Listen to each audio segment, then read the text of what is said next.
Ladies and gentlemen, boys and girls, welcome back to another Sporting160EN podcast. This is podcast number 2 after the classico. I'm joined here by my good buddy Bruno. Bruno, how you doing, bro? It's been a depressing evening, to say the least. Yeah, it's been I hear you, depressing. man. It's been a bitter pill to swallow for sure. Yeah, it was a tough one. Um, Tough one. Especially after your confidence in the last podcast. I was Yeah. believing it. I was joining in on it, and of course the game, which we'll get into. I believed we could have gotten something. Oh, It's absolutely. tough. I'm Yeah, with you, bro. I had the right result. It was just the wrong way. Yeah, that is a good point. That is a It good fucking point. sucks. Yeah. All right, this podcast, Steph. Oh, before I forget to mention, Steph might be joining us in a bit. We're not too sure where he is exactly. He might have He's crawled gone. into a hole, Yeah, he's gone crawled AWOL into ever like a since the cave. game. Yeah, exactly. So we'll see. Hopefully, Steph joins us soon. But if not, then it's just gonna be me and Bruno, Yes, sir. just talking facts and doing what we do. Anyways, Yeah. let me start off by giving you guys the 11th day. Of course, it was the classico, Porto against Sporting. Porto ended up winning 2-1 at home. I'll go into the Porto lineup as well. I think that's whatever. Why not? They Yeah. had Iker Casillas-Jeanette, Diogo Dalot, Marcano, Felipe, and Maxi Pereira on the defense. And then in midfield, they had Sergio Oliveira, Hector Herrera, Brahimi, Otavio, and Musa Marega with Paciencia up front. And then Sporting's team, we started with, of course, Rui Patricio in net, Stefan Ristovski, Sebastian Coates, Jeremy Mathieu, and Fabio Coentrão on defense. In midfield, we had Bataglia with William Carvalho, and then Bruno Fernandes on the right, Brian Ruiz a little underneath Doumbia to start at least, Acuna on the left, and then, like I mentioned, Doumbia up front with substitutions of Rafael Leão, Ruben Ribeiro, and Freddie Montero. Bruno, what are your thoughts of the game? How did you see it play out, and all of that good stuff, buddy? Yeah, this was one of those games where you can't really, well, I guess you can fault the team, but I think we actually played pretty well. Um, and we missed in the second half. We just Montero, who did more than pretty much Doumbia did all game. In what, like a minute, he off that free kick. I was screaming goal, man. I really thought I really thought it was going in, and Casillas made a great save on it. Then Rafael Leão, I again for sure thought he was going to bury that one. He didn't. Brian Ruiz, man, a hell of a game. In my eyes, probably the man of the match, which is probably shocking because he was the least of the players that I was expecting to do so well, but he did. He saved a goal in the first half, hitting it off the line, had the assist to Leon when he came on, and got very unlucky on that header off the corner that unfortunately hit the post. Um, and Rafael Leon, when he came on, I think it was kind of a blessing in disguise when Doumbia went down, because with Doumbia there, I don't think we would have really got anything going really offensively. And I wanted to see Leão in the middle of the park, which I did, and he got a goal for us. But man, it's just it's depressing. It's a tough pill to swallow because as hopeful as I want to be, I mean, they're 8 points away from us now. I just don't think Yeah, we can make up that much. I just don't think there's making up that ground. So, it's a tough with ask. yeah, with that being said, the positives, I guess, coming out of this game, one would, we're still in the Europa League and we're still in the Taça de Portugal. We still have those two tournaments to play out for us. Rafael Leão looks like a stud for the future, so that's always good. And yeah, those are my thoughts on today's match. And a guy that I thought was going to do a little bit better was Ristovski. Um, I don't think he had that well of a game today. The second goal kind of messed up. I think he went to go mark Marega or Pacencia, I forget who it was, and he left Brahimi in the back. And you can't leave a player of that quality all alone in the box because, as we all saw today, we know he's going to finish that and bury that. So those are my thoughts. Yeah, I agree. Same with you. We didn't start off well. We pushed Bruno Fernandes on the right. We had Brian Ruiz more to the center, who, like you mentioned, is probably the man of the match. I probably give him man of the match as well. I mean, I was, I'm probably one of Brian Ruiz's biggest critics, but I can't fault him today. The effort was there. If it wasn't for him, Rafa wouldn't have gotten that ball, which is a decent ball to Rafa Leão, I should say, which was a decent ball that tricked through the defenders. I only can judge maybe his defensive effort. Of course, with him sort of on the wings, we missed Gelson a lot. Gelson's work rate running back and stuff. Gelson, I think, would have been perfect for this game. But yeah, I mean, the first goal is just disheartening because we have three Porto players on the other side on the far post, just sort of by themselves. There was no marking there. Like you mentioned, Christovski could have done better there. I think Acuna could have tracked back a bit more. I'm seeing the video now. Doumbia was kind of there and just sort of walked away from it rather than covering a man. The defense let us down again on the second goal where, like you mentioned, Christovski was sort of dancing, couldn't, find his feet. Before their first goal, Brian Ruiz was there to save our behind by clearing the ball off the line, and then in the second half, Bataglia did the same. But then, Sporting, we also had our chances. Montero, like you mentioned, in front of goal. Iker Casillas was just there to save it. We had another free kick also from Mathieu, which, again, Iker Casillas was there to save as well. The Rafael Leão one as well, where I actually thought he was going to score two. I don't know if he just laced it a bit harder because he was closer to the net.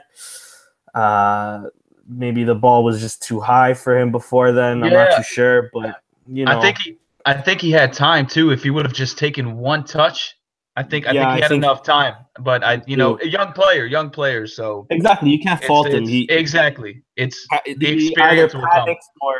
Exactly, yeah. The experience will definitely come. We also seen him playing up front, which is a positive, which I hope Jorge Jesus can realize that this guy he shouldn't be hugging the touchline like he has been the other few games that he's come on. He's a center forward. He should be playing up front. Yeah. So his exhibition today was very positive on that. One more and of course the potential penalty.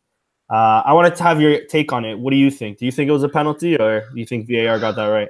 I think it was I think if they would have called that a PK, it would have been a soft one. I felt like Doumbia was looking for the PK. I felt like Doumbia could have gotten a shot off, but he went in.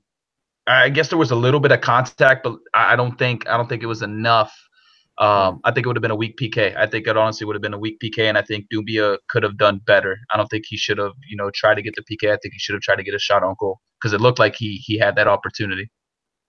Yeah, I kind of agree that it is soft, but at the same time, I think it's Diogo Dalot. He makes the tackle, but he doesn't go towards the ball. Doumbia's leg still gets sort of tripped up on his leg. So yeah, I personally think that could have been a penalty. I think that I think it should have been a penalty, but I also see the how soft also it was, how quick Doumbia was to fall rather than trying to get the shot off.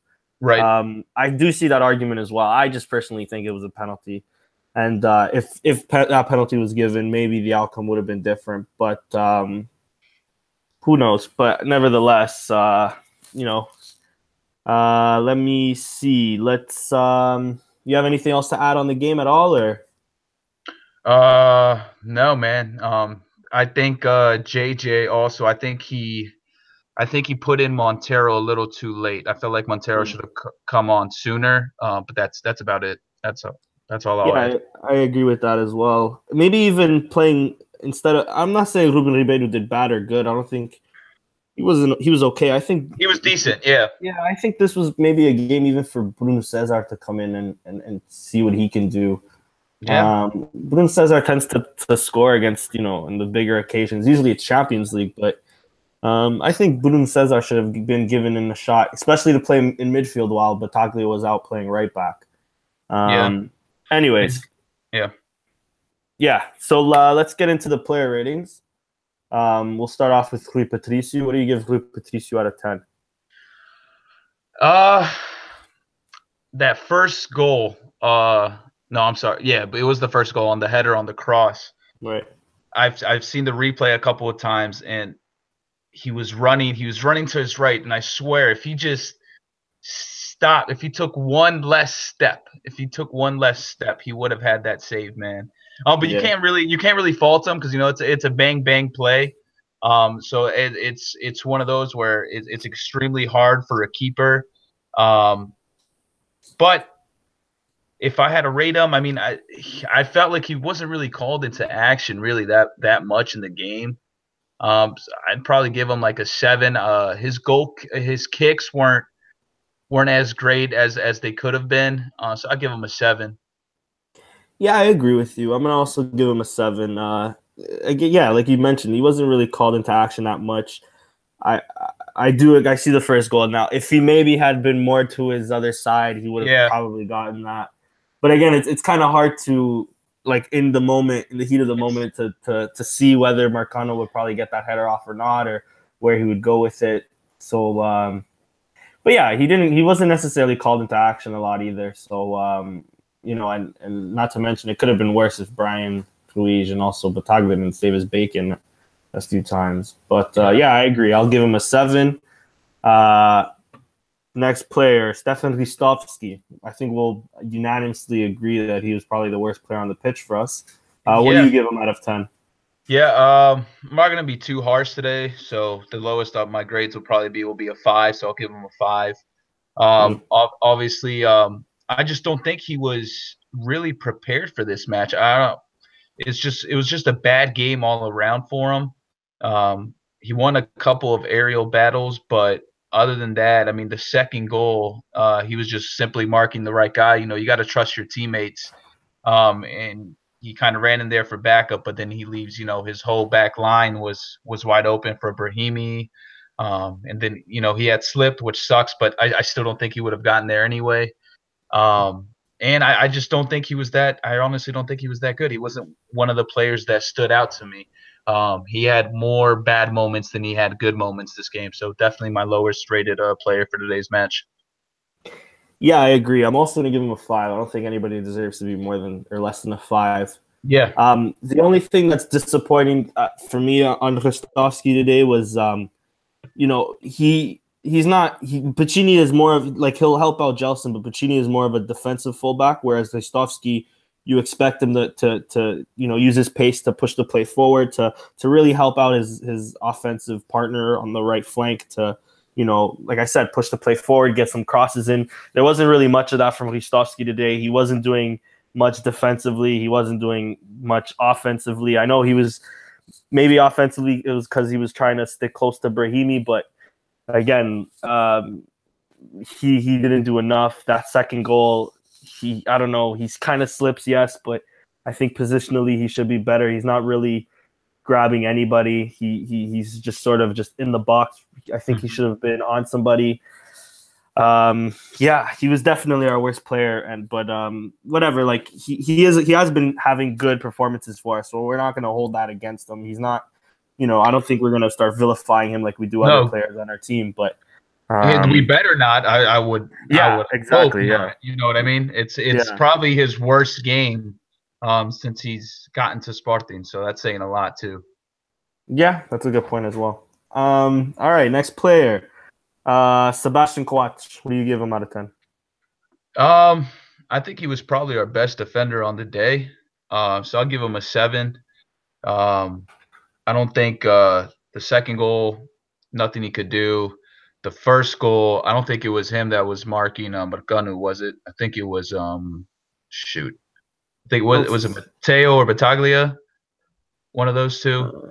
I don't know. I'm not sure if it was Coates, but yeah, Coates was pretty solid for the for the most part. Didn't get a yellow card, which is obviously important. Because I think he would have missed the next match if he had gotten a yellow, no, or they'd already passed. No, yeah, because Bruno Fernandes and Marcos Acuna are missing the next game because they got a yellow today. So Right. Coates have also been on that list. Yeah. So that's probably the best thing I could say is he didn't pick up a yellow card. Right. I mean, but the second half, I mean, I think we were definitely more solid defensively after suffering that second goal. It was just unlucky, really, with the Rostovsky. And after that, I think that the defense played a lot better. And I think a major part of that has to go to Coates. Yeah, I agree. I think he was the better of the center backs or partnership, or the better of the defensive line that we had. Another usual solid game from Coates. He led the line well. You can tell there's a certain play where Diego Dalot sort of gets by everybody and is just running, and Coates is just still sort of like commanding everybody else, telling them where they need to be, and he did well today as well. I agree with you. So I'm gonna also give him a 7. Mathieu, what do you give Mathieu out of 10? Matteo definitely was probably not as well as Coates. I'm going to give him a 6. He looked kind of sluggish, man. I don't know what it was, but Matteo just didn't. He hasn't looked like the Matteo from the beginning of the season. I don't know if it's fatigue. You know, he is a little bit of an older player, so maybe he's got some tired legs. I know he's had some rest recently, but it just doesn't look like the Matteo of old. It doesn't look like he's got that control of the back line that he once had. I don't know. I'm just not seeing that old Matteo. I don't know what your thoughts are, but that's my take on him. I think he did okay today. He had to cover Cointreau quite a bit. When Cointreau would go on that run, and he was kind of solid too. Like it wouldn't really get by him as much, especially Marega. So I think he did well in that department. I see what you're saying. He hasn't been as solid defensively as he was in the beginning. I agree with you there. I think it is, since he is an older player, he does accumulate fatigue probably faster, and it is probably tired legs. I think I'd be surprised if he plays our Europa League fixture. I know it's almost a week away, but I think Pinto's probably going to get that over him, or Pinto might play with Coates. It all depends. I mean, right. Pinto might play with Mathieu. It all depends on how Coates is doing and all that. But I definitely see your point on Mathieu there. Yeah, I mean, I'm not player. Go ahead. I'm not trying to fault him or anything. I love the guy. I don't know, man. It's just something about him. I mean, he's still pretty solid for the most part, but not the Mathieu I'm used to seeing, at least commanding the lines. Yeah. I agree with you there. Cointreau, what do you give Cointreau out of 10? He should get a 10 for getting the medical team suspended that one. No, I think Cointreau in the beginning of the game, man. I think he was doing very well, getting back. There were a couple of times where he had to get the center backs back. I think it was Matteo oftentimes. He had to go back and help out defending. So I give Cointreau a 7. I felt like I wish he could have done a little bit more offensively. I think he did, for the most part, pretty well defensively. But I think on the offensive part, could have done a little bit better, crossing wise, longer balls, things like that. But defensively, I think he did decent. He did well enough. Yeah, I think the first half he did all right offensively. Him and Acuna, like that left-hand side was, for at least that period where we were kind of controlling the game and kind of going at them, that period came from us really going to that left-hand side and him and Acuna having good one-twos with each other. Yeah, but I agree. I was expecting a bit more from him today. The last few games, or like his, the last classico, I think he was one of the best players that we had. Against Porto, he kind of always showed up. He's an experienced player. I mean, he played for Real Madrid. He played one of the biggest, classicos there are, right? Yeah. I was just expecting him maybe just a bit more today. Maybe that's just me. Not to fault him. He wasn't that bad. I think maybe he could have done better on the first goal. Maybe closing down the guy crossing the ball. Who was it? I think Hector. Yeah. Maybe he could have closed him down a bit better, but yeah, he was okay. He wasn't that bad. I'll give him a 7 out of 10. Yeah. Next, Battaglia. What did you give Battaglia? Battaglia was pretty sound defensively. Again, didn't pick up any yellows, which he's pretty good at doing sometimes. He makes some clumsy challenges at times, but again, I give him a 6, man. I mean, didn't really find like any area of his game today where I can look back and say, like, damn it, why didn't you do this better? So he was decent. Again, most of the team, didn't really play poor, man. I think unfortunately, we were just unlucky. And I mean, we came up against a very good Porto side, and I think the way that Porto played us defensively was very, very smart on their part. I think Sergio Conceição did a amazing job today. I think he got his tactics perfect. I really do. And as far as Battaglia, yeah, man, a 6. I mean, nothing flashy about the guy. I thought he was pretty sound. Other than, I don't know if, like I said, I don't know if it was him defending that first goal on Marcano, I forget. But that's really it. Yeah, I think he could have picked up a yellow, to be honest with you. I thought he was going to, at least at one point. He was probably warned like a good 2, 3, 4 times with the ref and saying like this is the last chance. But yeah, he makes some clumsy challenges. Yeah, exactly. I think he struggled a bit in the midfield. I think when we pushed him out to the right after, I mean, mind you, Porto wasn't defending all that much at that point, or attacking all that much at that point. But yeah. I think when they did come on or try to hit us on the counterattack, Battaglia did well there. I even tweeted out, I think it was yesterday or the day before, that I wouldn't mind Battaglia right back just because, to help out with the aerial duels.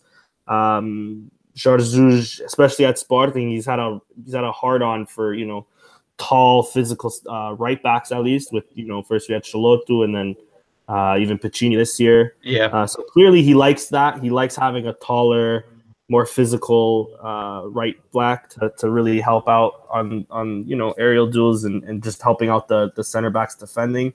So maybe possibly had Battaglia there starting the game, but again, maybe if he does do that, he gets criticized for doing that and for inventing and blah blah blah, right? Yep. Anyways, I'll give him a 6 as well. I think in the midfield he struggled just a bit, but there's periods during the game that he did well, and not to mention he saved us from suffering a third. William Carvalho, what do you give William? Yeah, William, obviously I thought he was the better of the two duos at the midfield. Very good on the counter. Was distributing the ball pretty well. I thought there was one counter attack where he passed it out right to Bruno Fernandes. And then I don't know what happened after that, because Bruno Fernandes, kind of ran on the right and he didn't really have any support. It's like no one went running to him. He was just all alone in the corner. It wasn't really much he could do. Even still, I think Williams' pass on that one was kind of too weak, I think. But then like you sort of seen him like limping a bit or holding his hamstring. I don't know if he was feeling something or anything like that, but he was running. I remember that play. Yeah, he was running. So, I mean, I give William a 7. Like I said, I think he was definitely out of that duo of him and Battaglia. I think William was definitely better. Obviously, I think he's obviously got more quality than Battaglia. So yeah, I'll give him a 7, man. Yeah, I agree. I think William did very well today on transitioning us from offense to defense. Whenever he had the ball and he was, this is his quality. I guess he's the best at it, where he can be just cool, calm, and still get past like the people trying to win the ball from him, like the opposing midfield. He can easily get by them. It's really hard to get the ball off William, and he did that very well today. So credit to William there. I agree. He gets a 7 out of 10. I think he fought hard. He, like you mentioned, he ran a lot. He was there trying to cover back defensively. There was even one play where towards the end of the game where Porto were even trying to fucking get on a counterattack, and he just, I don't know if it was a kick or a header right now. I can't remember, but he was sort of the last man, but he was towards the halfway mark, and he Yeah. just jumped and leaped and just cut that shit out of there so that they wouldn't hit us on the break like that. Right. So yeah, no, he got to 7 out of 10. I was impressed with William, and he was captain quality today for sure. Marcos Acunha, what do you give Marcos Acunha out of 10? I was expecting more from him, man. I know in the first half, like you said, him and Cointron were, kind of dictating our offense, on that left side. But I on the last podcast, I had predicted Acuna to be my man of the match and, to pick up a goal, which obviously didn't happen. You know, Acuna is the type of player that I think needs space. And I think Porto today, like I said, defensively they paid us pretty well because they weren't giving us a lot of space on the wings. And that's kind of our strength. So Acuna, I mean, he gets a 6. I mean, there was the way that Porto played this match tactically, there wasn't much for us to do out on the wings for him. So again, just a 6 for me. Nothing flashy from the guy, unfortunately. But I know it's there. I know he can do it. But just today wasn't the day. Yeah, I agree with you 100%. He gets a 6 from me today. Not only, like you mentioned, the way Porto were closing us down, were kind of was hindering Acuna from doing much offensively, but even defensively, like Acuna, I praise him because he's one of, he makes us so sound defensively where he's always tracking back. He's always there to help out Cointron. I mean, at Argentina, he plays left back, right? So he's very solid. He's very solid defensively. But today he wasn't at his best in that aspect. I don't think I can't remember many occasions where he was tracking back or where he was helping out Cointron having to deal with Merego or the tracking run. Even Diego Dalot would sometimes even casually push up a bit more, and Acuna wasn't there to accompany him, or Acuna wasn't really there to defend him either. Not to say he had a bad game, because there was aspects, like I mentioned, in the first half, at least when we were attacking through that left flank, him and Cointron were working very well, and they were giving us, an opportunity to score. He even had, on I think a corner or two, or even a free kick, he had a few decent crosses in that looked dangerous. But he definitely wasn't at his best today. I agree with you. I'm gonna give him a 6 out of 10. Next up is Bruno Fernandes. What do you give Bruno Fernandes? Yeah, Bruno Fernandes kind of was taking that Gelson role on the right-hand side. I mean, him and Brian Reeves were kind of switching, but I think Brian Reeves played more toward, right underneath the striker. And again, there wasn't much for him to explore. But one thing I love about Bruno Fernandes is his heart, man. I really do. Yeah. He loves Sporting. He's the type of player that, is, I guess how I should say it is, he's one that deserves to wear the shirt, man, because he's not about himself. He's about the team. And there were times he was getting pissed at the referee, man, and for good reason, because Porto were stopping us on like the counterattacks, and they weren't really getting any yellow cards. And I think on the play that Bruno Fernandes did get the yellow, I think there was a foul just before, right? Yeah. And then he was pissed, and he went, and I completely agreed with him.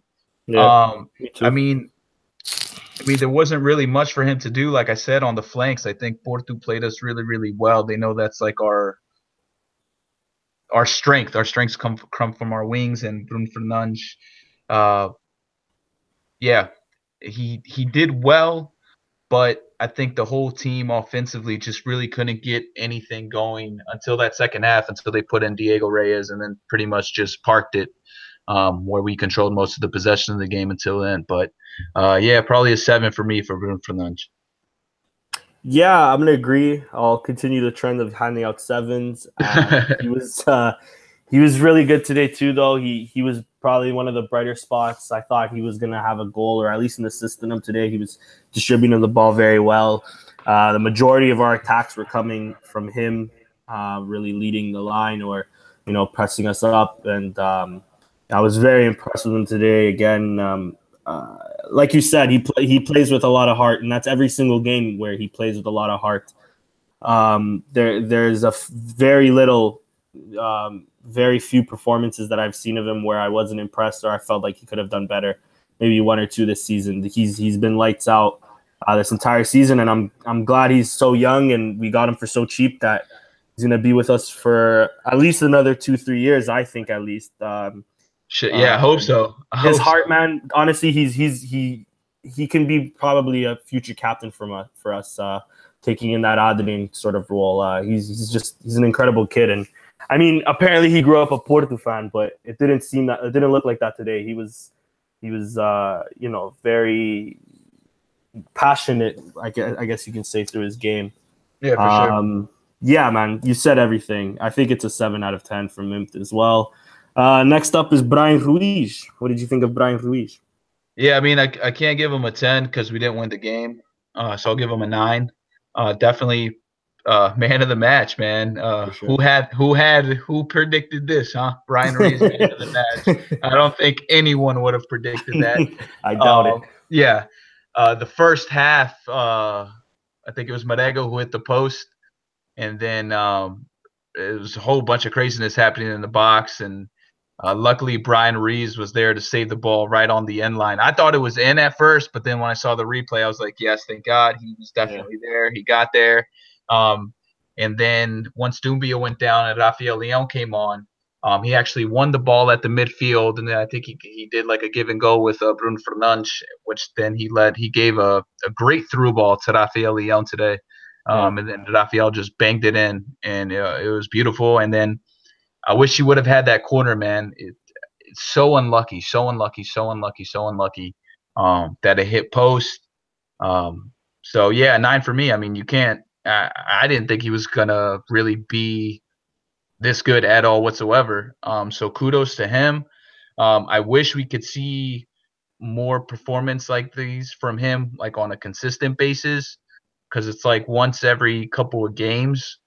So yeah, that's my take on Brian Ruiz. I mean, congrats to him, man. He did very, very well today. Definitely the best player on the pitch. Yeah, I agree with you. I'm a big Brian Ruiz critic. I'm gonna criticize him. Maybe he didn't help out defensively as much, but then again, if it wasn't for him clearing that ball off the line, it could have been 3-1. But I think he should have helped out just a bit more when he was playing on the flank. What can I say? Yeah, he was incredible. He was good on the ball. He was distributing the ball well. He could have potentially had that goal. It was good work from him too to sort of sneak up on the near post and get that header off. If it was just a few centimeters to the left, or if there was just a bit more wind on the day, it probably would have been a goal.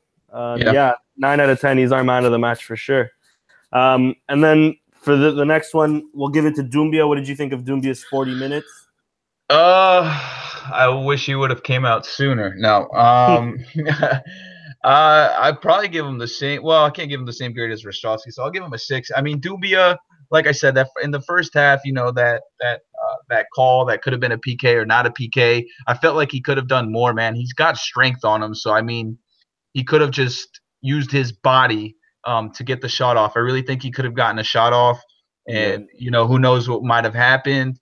Other than that, I mean, there wasn't really. I know he had another chance, but really wasn't much for Doumbia today. And again, he's one of those players that where does he fit? Because we keep giving him these chances, and now he's picked up an injury.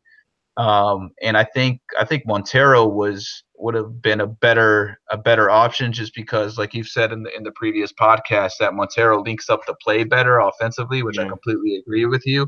Because Doumbia is really all about pace. He doesn't really have any ball control.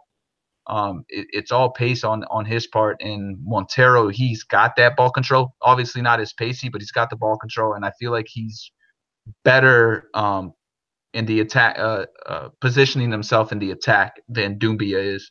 So yeah, I'm gonna give Doumbia a 6. I'm gonna give him a 5, and it's only because I think he was just as bad as Ristovski. I think this was the perfect game for Doumbia, and Doumbia, if he wasn't a striker, I don't think we'd be complaining as much, because he does well off the ball to sort of make the runs in and behind the defenders, and he even did that today. But my problem is when he gets face-to-face with goal, he doesn't know how to finish. And how can you be a striker but don't know how to finish? It's like he gets lost. Exactly. There's the one play on the 20th minute, I think it was, where I can't remember who. I think it's Bruno Fernandes sort of sends him through on the right. Yeah. And instead of chipping Casillas, he kicks it right at him. Yeah. Like, yeah, that was the chance I was talking about. Yeah. Yeah. Like, and it's not the first time where he's able to chip a guy and he just shoots at him, which is just confusing to me. Like, how can you be a striker, an experienced striker at that? Let's not forget he was bought by Roma. He had a few incredible seasons at CSKA Moscow. Last season, he was incredible for Basel. I don't understand. I don't understand what happened to him that this season he just simply can't finish. I think he could have easily gotten that goal. A good striker with his ability for pace would easily chip that goal. Would chip Casillas. Casillas was basically all on the floor. It wasn't even needed to be a high chip. I think he could have done better when he was on. And then luckily in the 40th, well, luckily or unluckily, depends on how you look at it. But then in the 40th minute, Rafael Leão subs on. And what did you think of Rafael Leão? I loved it, man. I love the kid. I really do. I think he's going to be a great player. I just hope we hang on to him because there's, like I've said in the last podcast, there's whispers of Pep Guardiola is looking into purchasing him this summer. Apparently, they're offering 45 million, which I think hits his release clause because I think it's at 45 million right now. So hopefully, first off, we renew this kid. We give him a new contract, and I hope to see more of him in the future. Definitely, especially if Bas Dost is out, but even if Bas Dost is in, maybe even playing behind Dost as the center forward. I mean, what can you say? The kid comes in to arguably, obviously, the biggest match of the season, and his first touch is a goal. I mean, 18 years old, scoring your first goal at the Dragão, and in a moment like that, I mean, kudos to him. I know in the second half, you know, he had that chance, which I thought it was going to go in. I think he rushed it. I really think he rushed a little bit because I think he had time. But again, that's going to come with more in-game experience, more playing time. So he's only going to get better, man. I'm going to give him an 8. He's definitely. I think we were definitely better offensively than as if Doumbia would have stayed all game. So kudos to Rafael Leão, man. He's the real deal. And I hope for, you know, since we pretty much don't really have anything to play for in the league other than second place now, and I feel like we need to concentrate more on the Europa League now, since, you know, that's a big tournament we can win, so we can rotate more players out throughout the league to win that. I hope to see a lot more of Rafael Leão moving forward. Yeah, I agree. But his run just to get in front of Marcano and sort of battle him off physically, you don't see 18-year-olds doing that every day. No. An impressive had a bit more experience. He buries the better the occasion, or if he differently and he just ended up when he didn't have to. I wouldn't face this loss. These things happen to the 18-year-old just starting off his career. I hope to see him more too. Now that the war wasn't out to get in the league, but I guess we'll.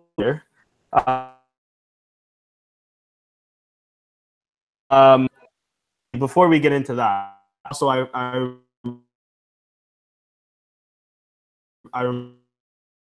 saying and explaining that he was early, like nervous, Steve and Marcano, that he said he would get if that was exactly the word he wanted to use, but he's scared, discouraged after a few opportunities of not going through. So last podcast we said Rafael Leão have started, but the kid, yeah, you rate JJ. JJ, I mean, The only thing I would have done differently from the start of the game is probably start Montero up top, or even Rafael Leão instead of Dumbia. I mean, the rest, I mean, we were without Gelson, which obviously is a huge, huge blow. We're without Piccini, which you felt the presence of Piccini not playing today. The only I guess one thing about JJ today was uh, bringing on Montero when he did. I think Montero should have came in a lot earlier. I would have probably put him in like I don't know, maybe five to like 10 minutes before he came on, just because you're down 2-1. This is the game of the season. It's make or break. So I mean, you gotta kind of put all your marbles in, I guess you can say. And I just felt like Montero, had he had more time, I mean, you saw what he came in, and he got a chance right away. So who knows, what would have happened if he came on earlier and got a little bit more playing time. Yeah. So I mean, Jay, as far as the tactics, I mean, I'm gonna give the guy an 8.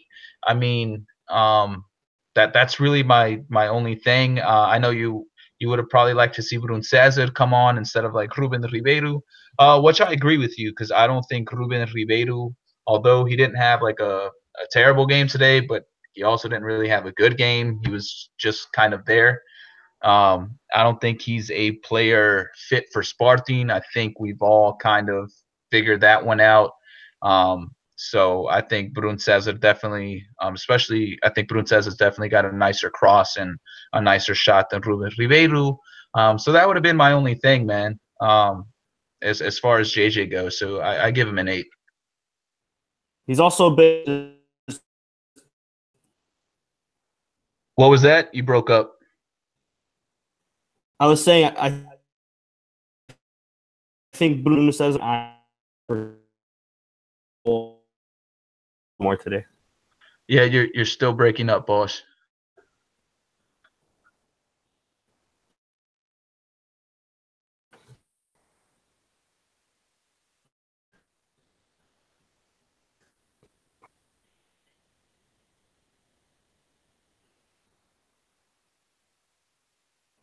Danny, you there?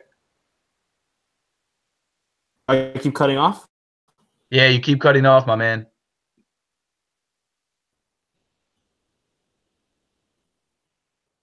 Like this.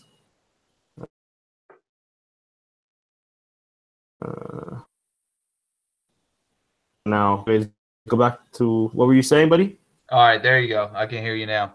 No, I was saying that you were cutting off, but that I gave JJ an 8 tactically, and then I didn't hear what you said after that. Oh, so I was just mentioning on the Ruben Ribeiro thing and the Bruno Cesar. I just also think Bruno Cesar just has a bit more of an eye for goal, and we could have used that a lot today.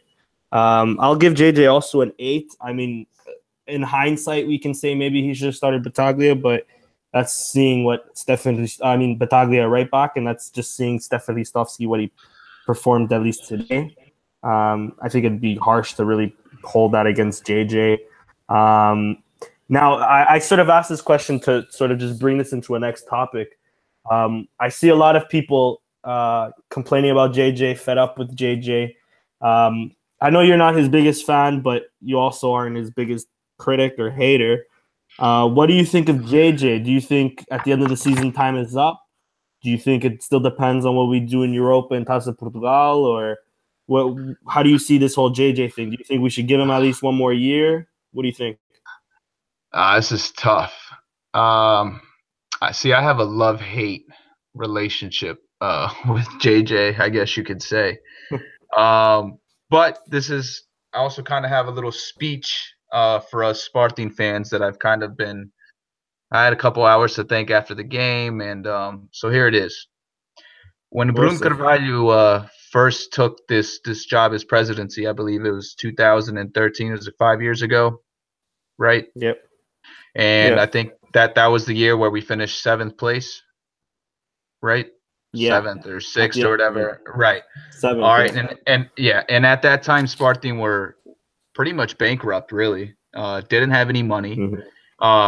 Weren't selling players. didn't have all these teams going on, as far as like outside of soccer, the mobilidade. Probably didn't say that right, but you guys know what I'm saying. You got a good word. Yeah. So I think us Sporting fans we're so close we can taste it, I guess you can say.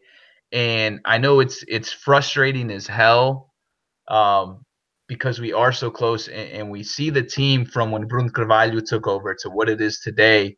I mean, look at the player sales that we're doing, and look at some of these quality players that we're bringing in. Not all of them are quality, but I think for the most part we've been doing pretty well. And I think there just needs to be a little bit more patience, as hard as that is to say, because it's been so long since we won the league. But let's not forget at how hard things were 5 years ago. It's not, a turnaround doesn't take – it takes time is what I'm trying to say. It's not something that's going to get fixed overnight. And if Bruno Carvalho decides that JJ is the coach for next year, then I'm gonna trust him, because he's done everything in his willpower to make Sporting competitive again. I know we're not where we want to be, obviously, as fans, but the fact that we're competing, the fact that we're in Europe, the fact that we still have a chance to win the Taça, which if we win, we'll play for the Super Taça next year. I mean, these are positives, and 5 years ago, we were in 7th place. We had no money. We barely had players, man. So just to see the turnaround from there to today, as I've often said, trust the process, guys. Trust the process. At the end of the day, we still all love this club, and I just think it's because, we've seen such a pretty well, turnaround since Bruno Carvalho took over. We're kind of getting a little impatient, I guess you can say, because we all just want to win the damn league, obviously. And I think we will. Yeah. I definitely think under his presidency, we're going to win the league at some point. Let's not forget also, how corrupt this league is. Okay, let's not forget about that, because that we all know how big that plays a part. So when you're going up against corruption, it's pretty hard to win. So man, just trust the process. And as far as JJ, I mean, here's the thing: if JJ leaves, who's gonna come in? What are our options? If we're going for a Portuguese coach, who's out there? The biggest one that crosses my mind, it's Carlos over at Swansea. But is he going to leave Swansea? I mean, he's doing so well there. Would he want to leave, a great league to come and coach Sporting? I don't know.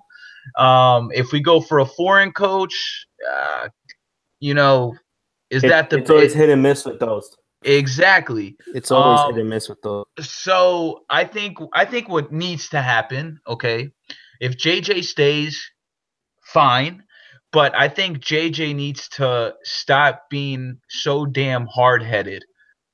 He needs to I think next year we need to get rid of players like Brian Ruiz. I know he had a tremendous game today, but like I said, one game doesn't determine how well you've been all season, because he's been more down than he has been up.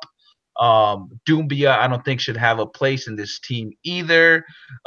Brun Cesar, I think it's time for the João Palinhas. I think it's time for the Wendells. I think it's time for the Francisco Geraldo. It's time to give these players a chance. Ruben Ribeiro, again, not a player that should be on this squad. So we do need to turn over our squad a little bit. I wouldn't go too crazy on the signings this summer, because we have brought a lot of players in, and we also have some pretty good loan players that are out. I would love to see Francisco Geraldo get a chance. I would love to even see Ryan Gauld get a chance. He was supposed to be a player that had a lot of potential.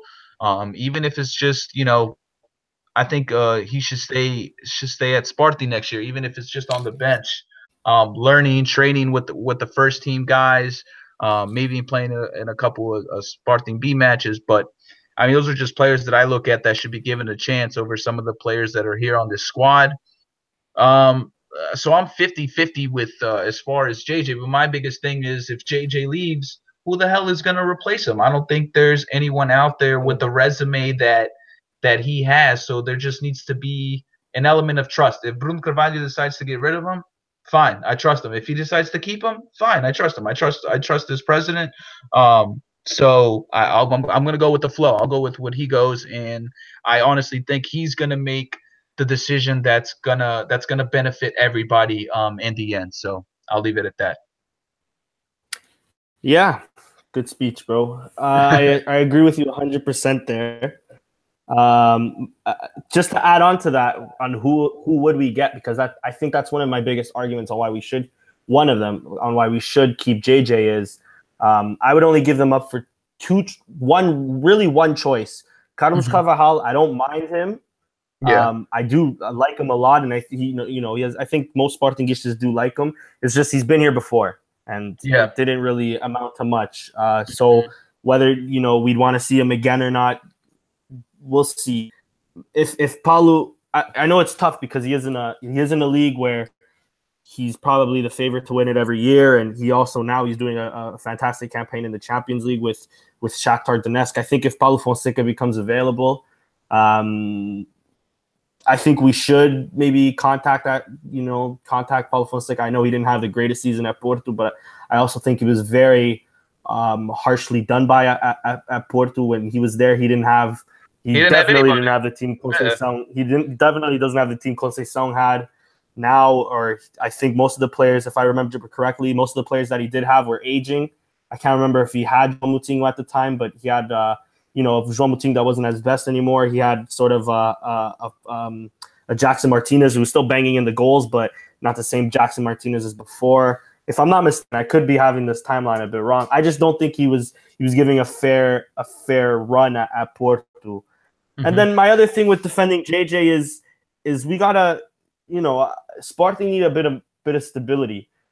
JJ isn't a terrible. JJ's a good enough coach that we will, but even if we have one, but we won the Taça da Liga at least. But even if we don't end up winning the league under him, his stability in the team will be very important, because even though he's not doing it as much as maybe we'd like, he's still bleeding in young talent to the team.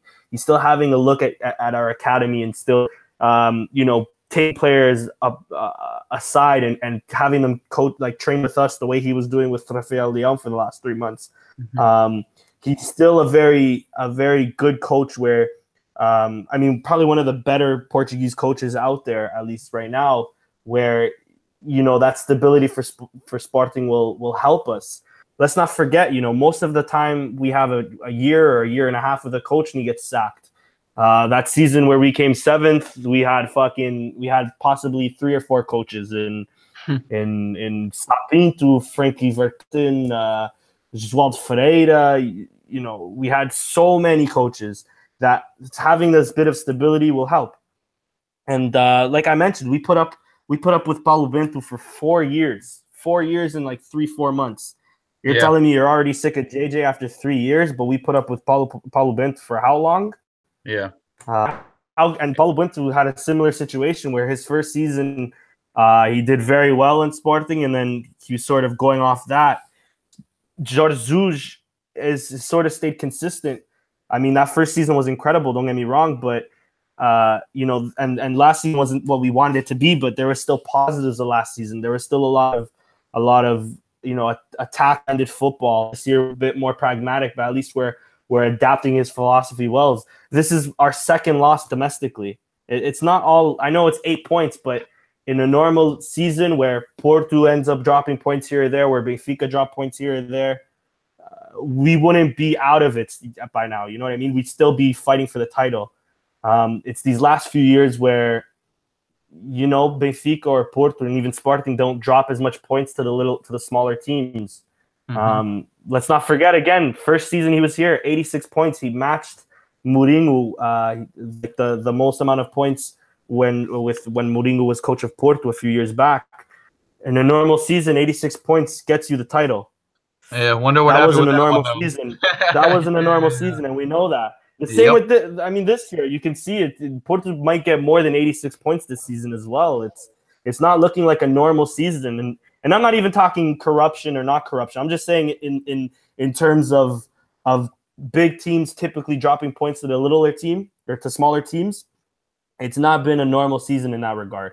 You know, Porto would have normally lost by now at least one game, and they haven't. So, you know, that's either credit to them or, you know, other things, but I don't want to get into it too much. Right. Before I just get into, I'll just get into this question from Fonseca at Large on Twitter. That's his Twitter handle.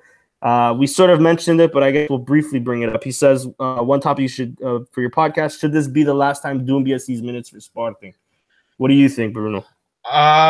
If everyone can stay injury free, then yeah. But as we can see, we've been picking up a lot of injuries in the striker position. But no, I think he's definitely at the end of the rotation. I would probably have Dost, neither Rafael Leão or Montero, but I definitely want to see Rafael Leão. Nothing against Montero. I think Montero is a fine player. But I just want to. I think it's time to start building Rafael Leão for the future because I think he's a hell of a talent. And I think it would be a shame for him to be on the bench. And I think Montero definitely over Doumbia. So I think Doumbia's, if everyone stays injury free, I think it's probably one of the last times we'll see him up there, unless JJ decides to be hard headed again, which can happen. It won't surprise us. Yeah, exactly. I agree with you 100%. I've been saying to bench Doumbia since December. I just want to make that clear. For a long time now, I've been saying Doumbia is not good enough, and it's just a shame that I don't think Jorge Jesus clearly doesn't see Montero as that striker up front, which is a shame because I think that's Montero's best position. But yeah, if not Montero, if Dost is still out. If not Montero, then for sure I want to see Rafael Leão up front and doing his thing, getting some minutes under his belt. And, you know, I was very impressed with him. He was doing well. Yep. All right. Anything else you wanted to add about this game at all? Any commentary, any comments you may have forgotten to mention or anything like that, Bruno? No, man. The only thing I guess we have to look forward to is the Europa League. We have a pretty good matchup, and now I think we can pretty much go all in. There's no need to rotate players. I think the Europa League kind of become our new weekends. You know, Thursday nights are probably the most important days now for us moving forward. I would love to see us reach the finals. I think the biggest teams in that competition, Dortmund, obviously, I don't think they've lost a game since the new year. No. Atletico have looked really, really strong as well. Yeah. I'm trying to think of Leipzig. I mean, it's another team. They have a very good midfield. Zenit too, man. So there are some couple of teams there. Yeah. But I think Sporting, you know, if you look at the performances that against Juve, against Barcelona, I mean, we hung in there. I don't think we'll lose a 5-0. No. So I think we have a really, really good shot if JJ plays his cards right to reach the finals. And if we win it, man, that's an automatic Champions League spot for next year, which is going to be important because now we got to get second place. And even if we get second, we're going to have to qualify. So all in for the Europa League. And I would love to win the Taças Portugal too, man. It's other than the league, it's probably the second best trophy you can win in Portugal in my eyes. And then if we win that, you know, we'll have a Super Taça to play for. So, you know, as long as we're in these competitions and as long as we're winning something, I know it's not the league like every fan wants to, but as long as we're winning trophies, man, I mean, there's nothing wrong with winning trophies, right? Like no one's going to be mad that we win another Taça Portugal, or no, I'm pretty sure no one's going to be mad if we win the freaking Europa League. I mean, that's a prestigious cup. No. I think in today's soccer. So, today was tough for us, no doubt, because the dream kind of came crashing down. But you know, like I said, trust the process. I think Bruno Carvalho is doing a phenomenal job. I think you obviously see the differences between his presidency and other presidents. And you know his heart is in the club. I mean, just look at him celebrating with fans, walking to the games with the fans. I mean, come on. I wish I was in Portugal for that, walking right behind that man. So it sucks. It's tough, guys. It's tough, but you know we all love Sporting, and that's what makes us so great too. We haven't won a league in 16 years, but we still pack our stadium. We're not fair weather fans. You know, we don't show up just when we're winning. We show up no matter what because we love the club. It's not like other clubs in Portugal where they're not winning. They don't show up. And if you don't believe me, just look at the attendances from when Porto didn't win the league. Their attendance rate dropped. Our rate is always up there, man. So kudos to us fans. And just keep believing, keep loving, man. And that's what makes Sporting so great at the end of the day. So, hey, guys, the league probably not this year, but I know we're probably tired of saying next year, but next year, guys. Yeah. That's though I think Europa League is a big ask. I agree with you 100%. We should go for it. We should go all out, see what happens. And Taça Portugal, we should definitely go out, get our revenge on Porto for sure, and hopefully beat them at home. Quickly predict this Thursday, Sporting against Victoria Plzeň from Czech Republic. What do you think the score is going to be? We're playing at home. Don't forget. We're playing at home. Yeah. I think it's going to be a slugfest. I really do. I say at least 3-0. At least. So I'm predicting and we score at least 3. I hope so. Mainly because it'll be the response that we need after a bit of demoralizing loss. Even though we gave a good fight. I'm gonna say 2-0. I mean, if Partizan can score against them, I think we can score against them. Yeah. Sure. They've had a decent Europa League. Go ahead. They had a decent Europa. This is the best possible outcome we could have had because. Yeah, absolutely. Because going forward, they didn't face. Yeah, go for it. Yeah, I said going forward, we're probably not going to get an easier team after this. I think we're going to get put on with a good team. So. Yeah. I mean, they're still like Lyon. You mentioned it. Marseille did decent against Braga, or at least the first half. But we could beat Moscow. See, that's another team I think we could beat. I think we could beat Moscow. I think we would beat Marseille. Lyon would be a challenge. We've been very unlucky against CSKA Moscow throughout the years. So I would love to beat them.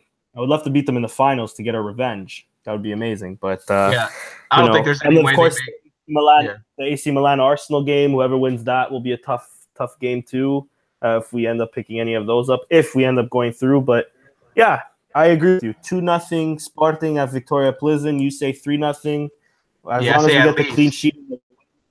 I hope the team responds well after this good fight. It has to be mentioned. I'm pretty sure we said it earlier, but it was a good fight against Porto. But we just ended up coming short. Yeah, we were close. We could have won it.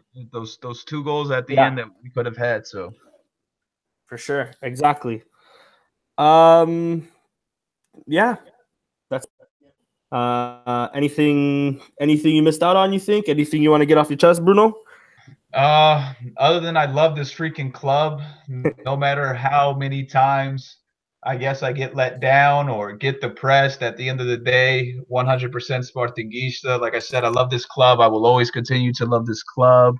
If I was in Portugal, I would be at the freaking Estádio José Alvalade every other Sunday, every Thursday. It sucks that we're here across the Atlantic Ocean, so far away. But yeah, man, that's it. I just love Sporting, and I know today was a tough day for Sporting fans. Hang in there, guys. I'm telling you, our day is coming. 100%. We'll clue you in with all the modalidades that happened. Now I'm not too sure when the next podcast will be, but it will either be after Plzeň game or after the game against who's our next game? The game against Chaves on Sunday. So we might have it on either Friday or Monday. Not 100% sure. We'll let you know. Twitter, of course, is at Sporting160EN. Yeah, Viva Sporting. Hopefully next podcast Steph will come back. I'm not too sure where Steph went, but hopefully we find okay. him. I hope nothing, I hope nothing's wrong with him. From me, Bruno, and then also from our team, from Steph, Bruno Brito, and Sam Fonseca. We hope you guys enjoyed our show. We hope you guys have a Wonderful rest of your weekend. I hope Sporting doesn't bring you down too much. And yeah, ciao everybody. Viva Sporting Clube Portugal, caralho. Amen.